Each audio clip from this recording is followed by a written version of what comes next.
श्री स्वामी समर्थ. श्री स्वामी समर्थ महाराजांचा मंत्र जप केला तर स्वामी नामावर आपले प्रेम कधी जडते ते आपल्यालाच कळत नाही. कारण ही किमया स्वामीच करतात.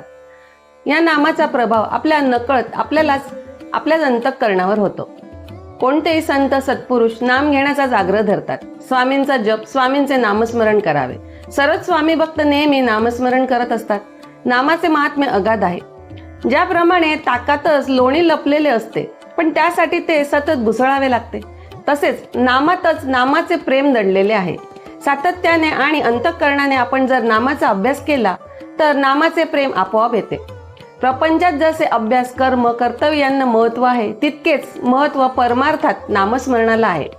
प्रपंच स्वामींचाच म्हणून प्रेमाने करावा, म्हणजे तो छान होतो. एकदा का आपण स्वामींचे होऊन स्वामी नामात दंग झालो की नाम आपले काम करतेच करते. त्याच्या प्रभावाच्या सुंदर खूण अनुभवतीच्या रूपाने आपल्या अंतःकरणात उमटतात. स्वामी आपला योगक्षेम तर पाहतातच, त्याचबरोबर अनेक दुर्धर प्रसंगात, संकटात, दुःखात आपली काळजी घेऊन भिवू नकोस, मी तुझ्या पाठीशी आहे, या आश्वासनाची प्रचिती देतात.